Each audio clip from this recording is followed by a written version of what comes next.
The other day, father of an infant argued that how the theory of toxemia is explained in case of eruption of cold and mucus flow when one is exposed to cold temperature. Otherwise, there is no change in inputs. Here is my explanation.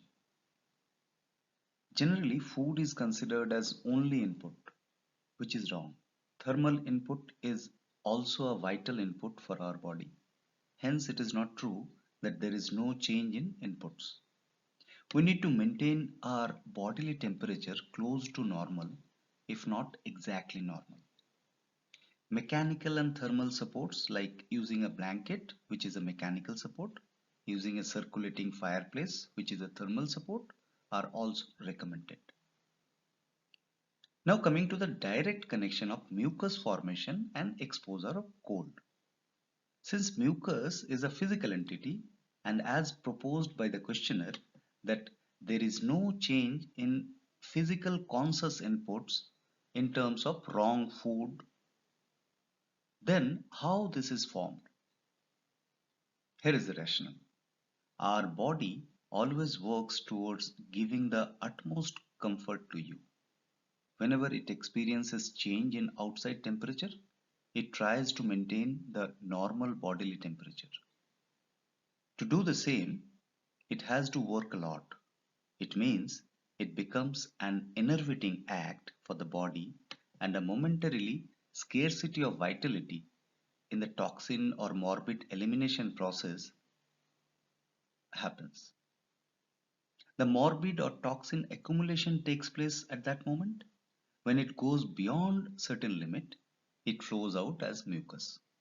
That's how mucus is also an accumulated toxin or morbid matters of our body. A very good morning to you. Let's start today's session of action-based good habits and try to inculcate the good habits of less innervation and also good habits of vitality enhancement. This reversal formula is also needed for individual customization with rational approach. Our body works with the sun movement. Sunlight is a vital force enhancer and we become differently active at different hours of the day depending upon the sun's availability. This circadian cycle may be modified a little bit in terms of the geographical location of individual. Generally, when sun starts rising, our body gets activated and first thing it does is eliminating the accumulated waste matters. It starts around 4 a.m. in the morning. It goes for approximately 8 hours.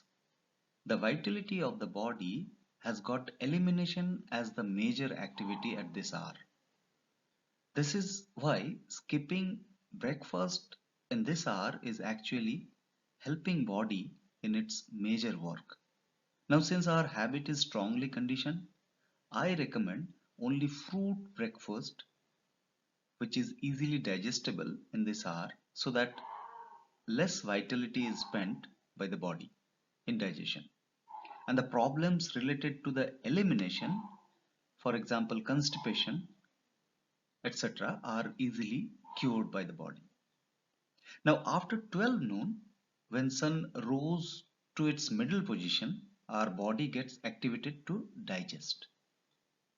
This phase of the cycle is called digestion or appropriation. All food consumption ideally should be shifted to this 8-hour slot from 12 noon to 8 p.m. for better digestion. From 8 p.m. to 4 a.m. the process of assimilation is done by the body. In this 8 hours, body assimilates all the required elements from the inputs and also it repairs and cures bodily problems. In this phase, body requires complete rest. Rest in terms of physical, physiological and mental. Now you know why you feel tired in the evening, why you feel bowel movement in the morning and why you feel super hungry in the afternoon.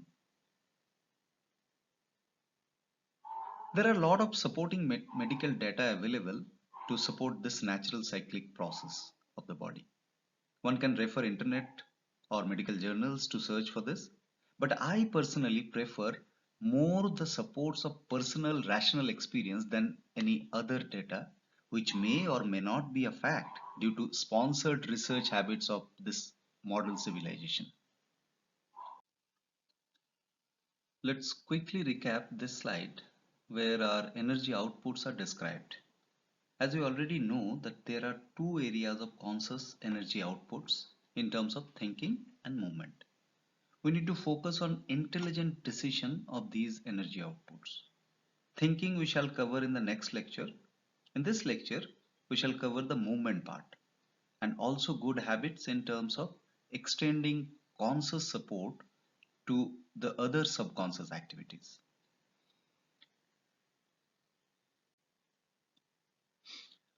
Under action-based sutras, the movement management is covered under the topic of exercise and spinal integrity. Another aspect of rest and sleep also needs our conscious support and reversal so that our body starts working towards the normalcy and restore all health problems. The bodily fluids, be it blood or filth, require circulation. If it circulates, it achieves the best disposals. Helping the process of circulation mechanically is always good. Exercise is that tool we have to support our bodily circulation. Gymming is a personal choice, not a recommendation of nature cure.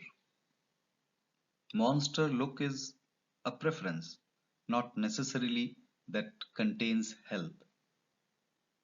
Non-violent stretching exercises are recommended for better health. Coordination of breathing and exercise is very much important. Remember, when you squeeze your body in any position, you should exhale. And whenever you expand your body, you should inhale. I'm not going to the posture wise details. Those are easily available these days. You may visit YouTube and find a lot of exercise suggestions. Just select those on the basis of these recommendations and attain good health. Rest in between the exercise regime is important to allow the body to instant restoration of energy and avoid innervation. In this regard, I must mention non-violent massage is also a good choice to enhance circulation, mainly for the people those who have movement problems. Early morning exercise is recommended as this particular hour helps you in many ways in your elimination process. We have learned it in circadian cycle. In your fresh air intake also it is very much helpful. In your absorption of rising sunlight process also is very much helpful if you are doing exercise in open space. Now coming to the spinal integrity. Spinal integrity is nothing but keeping your body in balance. Consciously we need to correct the body postures always to regain the balance which we might have lost. The posture should always be relaxed, not forced, poised, not slouch. Here is an example of a right sitting posture. So the extreme right posture is the best posture, which is not forced upright, neither it is slouch. Now coming to the rest and sleep.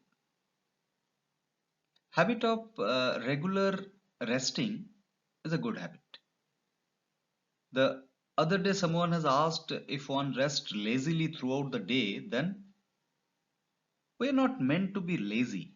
If someone is acting lazy, it means she or he needs rest. Allow her. or him to rest till he restore the vitality. If we miss out on regular resting process, then body triggers an acute stage and asks us to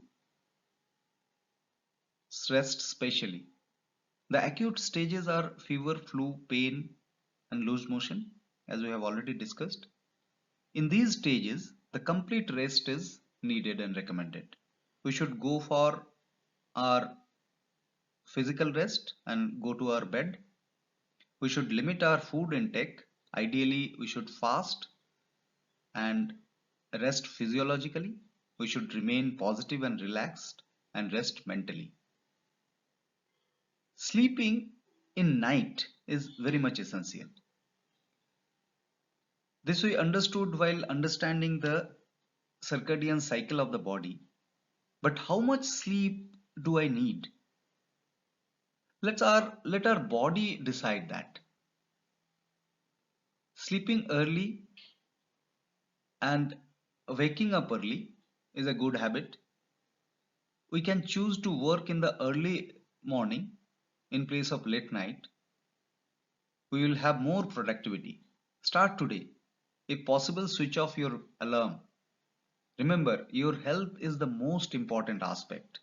Rests are just usual.